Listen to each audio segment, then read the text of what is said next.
आज के नौजवान में इतनी बेसब्री और गैर यकीनी की सूरत हाल क्यों बढ़ती जा रही है। वालिदैन अक्सर शिकायत करते हुए नज़र आते हैं कि हमारा बेटा बहुत बदतमीज़ हो चुका है, या कह लें कि हमारे बच्चे बहुत बदतमीज़ हो चुके हैं, किसी की बात नहीं मानते हैं, हमेशा अपनी करते हैं, बात बात पर ज़िद भी करते हैं। और आज का जो नौजवान है दुनियावी मामलात में इस कदर उलझ कर रह गया है कि उसमें अदम बर्दाश्त और जो मनफी रवैया है वो जन्म लेना शुरू हो चुका है। इंटरनेट और सोशल मीडिया और इस जैसी मज़ीद कितनी एप्लीकेशंस हैं जिनका बेजा इस्तेमाल नौजवानों को वालिदैन और बुज़ुर्गों से दूर कर रहा है कि वो अपनी अखलाकी कदरें और तरबियत के तमाम तर असूल और ज़वाबित भूलते ही जा रहे हैं। तो जदीद दौर की रंगीनियाँ उनकी ज़हनी सलाहियतों को मफलूज करती हुई नज़र आ रही हैं। नौजवानों में बिहेवियरल इश्यूज़ क्यों बढ़ते जा रहे हैं और इन इश्यूज़ को किस तरह ओवरकम किया जा सकता है, इस पर आज हम बात करेंगे।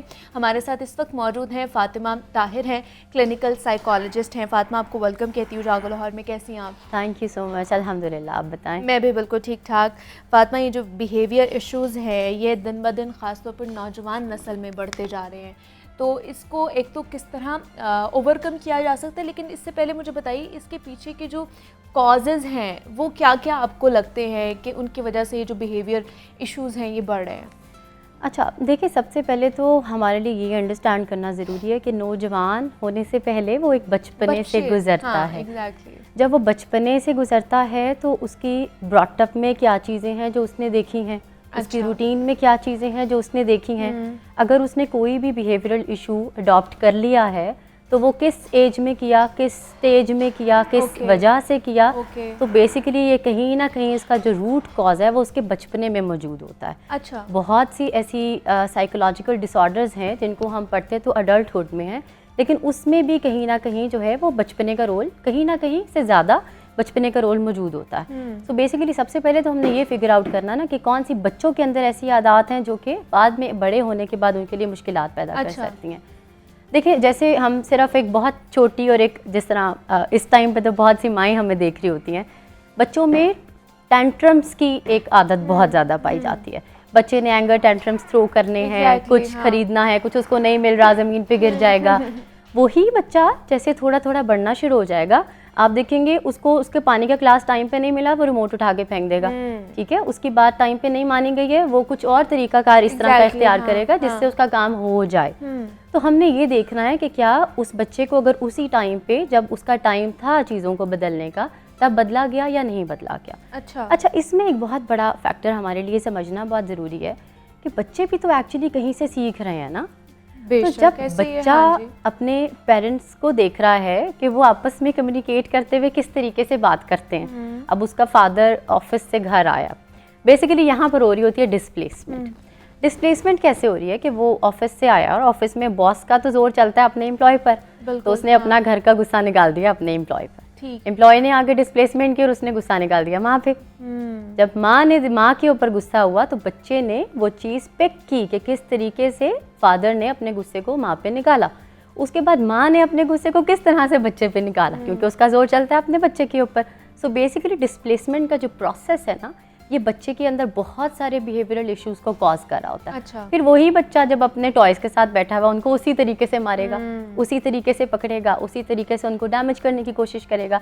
सो बेसिकली अगर उसी टाइम पे हम उसको पकड़ लेंगे, उसके रूट कॉज को, तो वो नौजवान होते होते बच्चे के उस चीज़ को हम ख़त्म कर सकते हैं। तो इस तरह की बहुत सारी एग्जांपल्स हैं। अगर लेकिन आप क्या कहेंगी कि साइंस क्या कहती है, कौन सी एज ब्रैकेट जो है बच्चों की, तब तक वो सीख रहे होते हैं, सारी चीज़ें अडेप्ट कर रहे होते हैं और उसके बाद वो उनकी पर्सनालिटी का हिस्सा बन जाते हैं, उसके बाद वो चेंज नहीं कर सकते? बेसिकली ये 7 साल तक की उम्र है। अच्छा। 7 साल तक की उम्र में बच्चा जो चीज़ें बिलखसूस सीख चुका होता है वो उसकी ज़िंदगी का हिस्सा बन जाती हैं। हाँ, ये पॉसिबल ज़रूर है कि अगर तो बच्चे की अपनी विल किसी भी एज में शामिल है, 7 साल के बाद वो 21, 22, 23, 30, 60 साल की उम्र भी हो सकती है। अगर वो पर्सनली खुद विलिंगली अपने आप को चेंज करना चाहता है तो अपने आप को चेंज कर सकता है। अच्छा। लेकिन प्रीडोमिनेंटली वो चीज़ें उसके अंदर उस बचपन के 7 साल के अरसे में आ चुकी होती हैं। अगर तो उसके अंदर वो विल शामिल नहीं है, या उसका एक ऐसा इन्वायरमेंट क्रिएट नहीं होता, या उसके पेरेंट्स उसको नहीं देख रहे, टीचर्स नहीं देख रहे, या किसी भी तरफ से उसको ये चीज़ समझाई नहीं जा रही,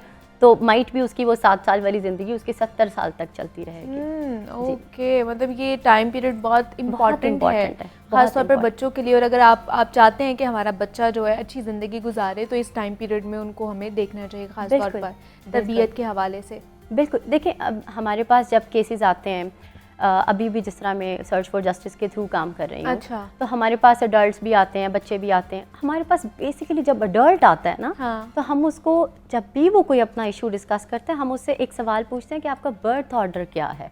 बर्थ ऑर्डर को बेसिकली बड़ा निगलेक्ट किया जाता है नॉर्मली फैमिलीज़ में। अच्छा। तो ये भी एक बहुत बड़ा इशू है कि बर्थ ऑर्डर के हिसाब से आप बच्चे की पर्सनालिटी को देख सकते हैं और समझ सकते हैं। हम साइकोलॉजिस्ट को एक पूरा चैप्टर वाइज पढ़ाया जाता है कि बर्थ ऑर्डर का कितना बड़ा इम्पैक्ट है। अच्छा। अगर एक बच्चा जो बड़ा होगा वो एक रिस्पॉन्सिबल पर्सनालिटी शो करेगा। कभी आप देखें तो जो मिडिल चाइल्ड होता है वो थोड़ा सा इग्नोरेंट होता है। तो मुझे लगा शायद आप भी मिडिल नहीं, मैं सबसे छोटी हूँ तो मैं इग्नोरेंट नहीं हूँ। सो बेसिकली जो सबसे छोटा होता है, जो लास्ट बॉर्न होता है, वो मोस्ट पैम्पर्ड चाइल्ड, वो पैम्पर्ड होता है और सबसे बड़ा जो होता है उसके ऊपर रिस्पॉन्सिबिलिटी ज़्यादा होती हैं। बिल्कुल, बिल्कुल।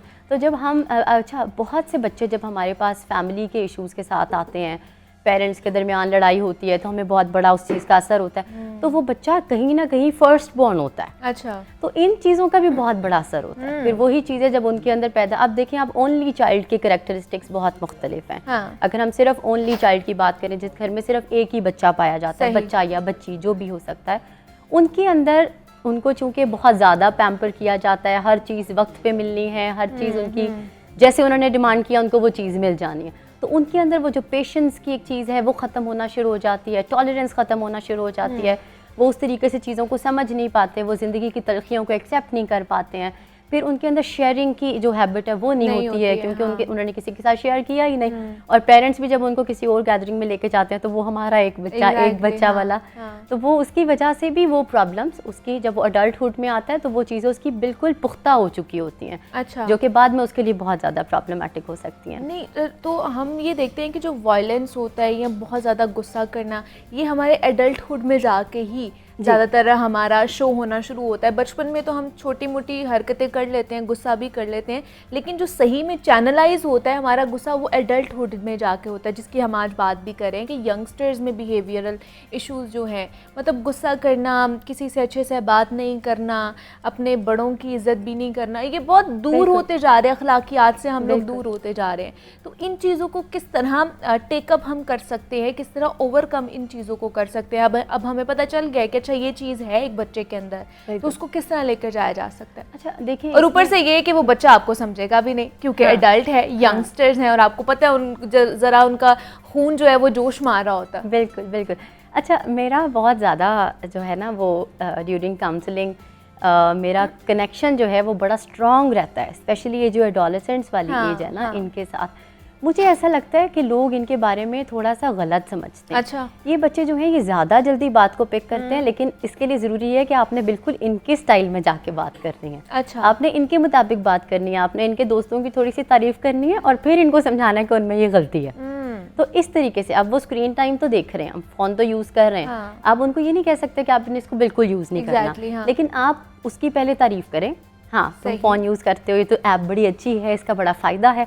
उसके बाद जब आप उनको समझाएंगे ना कि नहीं इस चीज़ से ये नुकसान हो सकता है, बिल्कुल इसी तरीके से जब आप बिहेवियरल इश्यूज़ की बात कर रही हैं, जिस तरह अगर एक इंसान गुस्सा करता है या बड़े होने के बाद जो टैंट्रम शो कर रहा होता है बेसिकली, तो उसमें भी यही चीज़ है कि हम जब उनके मुताबिक ढलकर उनको समझाते हैं तो वो इस चीज़ को अडॉप्ट कर लेते हैं। हमने एक माइंडसेट बना लिया है कि जो बच्चा 15 साल की उम्र को क्रॉस कर गया है, ये जवानी को चढ़ा है, ये बच्चा हमारी बात नहीं सुनता। लेकिन देखिए कहीं ना कहीं तो वो अपने किसी दोस्त की बात तो मान रहा है ना। वो किसी दोस्त की अम्मी की बात मान रहा है, वो किसी ना किसी एक बंदे से इन्फ्लुएंस हो रहा है। तो वो जिससे इन्फ्लुएंस हो रहा है, आप देखिए कि क्या आपके स्टाइल में वो चीज़ की कमी तो नहीं है कि आप उसको वो चीज़ कन्वे नहीं कर पा रहे हैं। सो बेसिकली आपने ये चीज़ देखनी है, क्योंकि जब आप अडल्टहुड में आ जाते हैं तो आप अपने आप को बहुत इंडिपेंडेंट फील करना शुरू करते हैं।